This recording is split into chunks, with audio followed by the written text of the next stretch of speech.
ತಿರುವನಂತಪುರಂನಲ್ಲಿ ಭಾರತ ಮತ್ತು ನ್ಯೂಜಿಲೆಂಡ್ ತಂಡಗಳ ನಡುವೆ ನಡೆದಂತಹ 5ನೇ ಟಿ20 ಪಂದ್ಯದಲ್ಲಿ ಭಾರತ ನ್ಯೂಜಿಲೆಂಡ್ ಎದುರು ಒಂದು ಭರ್ಜರಿ ಗೆಲುವನ್ನು ಕಾಣುವುದರ ಮೂಲಕ ಟಿ20 ಸರಣಿಯನ್ನು ಭಾರತ 4-1ರಲ್ಲಿ ನ್ಯೂಜಿಲೆಂಡ್ ವಿರುದ್ಧ ಗೆದ್ದುಕೊಂಡಿತು.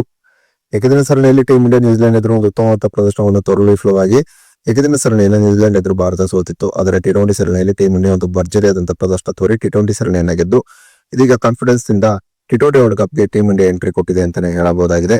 ಇನ್ನು 5ನೇ ಟಿ20 ಪಂದ್ಯದಲ್ಲಿ ಟೀಂ ಇಂಡಿಯಾ ತೋರಿದಂತ ಒಂದು ಭರ್ಜರಿ ಬ್ಯಾಟಿಂಗ್ ಪ್ರದರ್ಶನದ ಬಗ್ಗೆ ಪಾಕಿಸ್ತಾನ ತಂಡದ ಮಾಜಿ ಆಟಗಾರ ಶೋಯಬ್ ಅಖ್ತರ್ ಹೇಳಿದ್ದೇನೆ ಎಂಬುದರ ಡೀಟೇಲ್ಸ್ ಅನ್ನ ಈ ವಿಡಿಯೋದಲ್ಲಿ ನಾವು ನಿಮ್ಮ ಜೊತೆ ಶೇರ್ ಮಾಡಲಿದ್ದೇವೆ. ಈ ಸುದ್ದಿಯ ಡೀಟೇಲ್ಸ್ ಅನ್ನ ಕೊಡುವುದಕ್ಕಿಂತ ಮುಂಚೆ ನೀವು ಟೀಂ ಇಂಡಿಯಾದ ಅಭಿಮಾನಿಗಳಾಗಿದ್ದಲ್ಲಿ ಈ ವಿಡಿಯೋಕ್ಕೊಂದು ಲೈಕ್ ಮಾಡಿ. ಹಾಗೆಯೇ ಟೀಂ ಇಂಡಿಯಾದಲ್ಲಿ ಯಾವ ಆಟಗಾರ ನಿಮಗೆ ತುಂಬಾ ಇಷ್ಟ ಎಂಬ ನಿಮ್ಮ ಅನಿಸಿಕೆಯನ್ನ ತಪ್ಪದೇ ಕಮೆಂಟ್ ಬಾಕ್ಸ್ ಅಲ್ಲಿ ತಿಳಿಸಿ ಕೂಡ.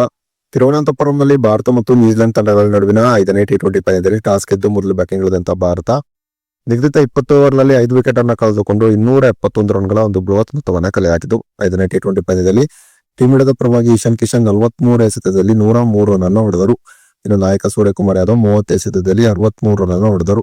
ಇನ್ನು ಗೆಲುವಿಗಾಗಿ 272 ರನ್ಗಳ ಗುರಿಯನ್ನು ಪಡೆದಂತಹ ನ್ಯೂಜಿಲೆಂಡ್ ತಂಡ 19.4 ಓವರ್ನಲ್ಲಿ 225 ರನ್ಗಳಿಗೆ ಆಲ್ಔಟ್ ಆಯಿತು. ಈ ಮೂಲಕ ನ್ಯೂಜಿಲೆಂಡ್ 5ನೇ ಟಿ20 ಪಂದ್ಯದಲ್ಲಿ ಭಾರತದ ಎದುರು 46 ರನ್ಗಳ ಅಂತರದ ಒಂದು ಹೀನಾಯವಾದಂತಹ ಸೋಲನ್ನು ಕಂಡಿತು.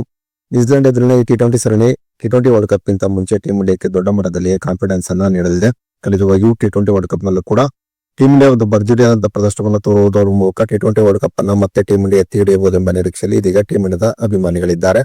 ಇನ್ನು 5ನೇ ಟಿ20 ಪಂದ್ಯದಲ್ಲಿ ಟೀಂ ಇಂಡಿಯಾ ತೋರಿದಂತಹ ಒಂದು ಭರ್ಜರಿ ಪ್ರದರ್ಶನದ ಬಗ್ಗೆ ಪ್ರತಿಕ್ರಿಯೆ ನೀಡಿರುವಂತಹ ಪಾಕಿಸ್ತಾನ ತಂಡದ ಮಾಜಿ ಆಟಗಾರ ಶೋಯಬ್ ಅಖ್ತರ್ ನಿಜಕ್ಕೂ ಕೂಡ ಟಿ20 ಇಲ್ಲಿ ಇತ್ತೀಚಿನ ದಿನಗಳಲ್ಲಿ ಟೀಂ ಇಂಡಿಯಾ ಒಂದು ಅದ್ಭುತವಾದಂತಹ ಪ್ರದರ್ಶನವನ್ನು ತೋರುತ್ತಿದೆ.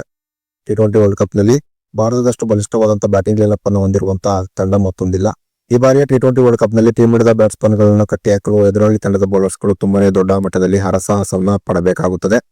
ಇನ್ನು ಈ ಬಾರಿಯ ಟಿ20 ವರ್ಲ್ಡ್ ಕಪ್ ನಲ್ಲಿ ಭಾರತ ಮತ್ತು ಪಾಕಿಸ್ತಾನ ತಂಡಗಳ ನಡುವೆ ನಡೆದಿರುವ ಹೈ ವೋಲ್ಟೇಜ್ ಮ್ಯಾಚ್ ಅನ್ನ ಕಣ್ತುಂಬಿಕೊಳ್ಳಲು ನಾನು ಕೂಡ ಕಾತುರತೆಯಿಂದ ಎದುರು ನೋಡುತ್ತಿದ್ದೇನೆ. ಪಾಕಿಸ್ತಾನ ಸದ್ಯ ಆಸ್ಟ್ರೇಲಿಯಾ ಎದುರು ನಡೆಯುತ್ತಿರುವಂತಹ ಟಿ20 ಸರಣಿಯಲ್ಲಿ ಮೊದಲ 2 ಪಂದ್ಯದಲ್ಲೂ ಕೂಡ ಗೆಲುವನ್ನ ಸಾಧಿಸಿದೆ. ಭಾರತ ಮತ್ತು ಪಾಕಿಸ್ತಾನ ತಂಡಗಳ ನಡುವೆ ಕೊಲಂಬೋದಲ್ಲಿ ಪಂದ್ಯ ನಡೆಯುತ್ತಿರುವುದರಿಂದ ಆ ಕಂಡೀಷನ್ ಯಾವ ತಂಡ ಒಂದು ಉತ್ತಮವಾದ ಪ್ರದರ್ಶನ ತೋರುತ್ತದೆಯೋ ಆ ತಂಡವೇ ಜಯಶಾಲಿಯಾಗಲಿದೆ.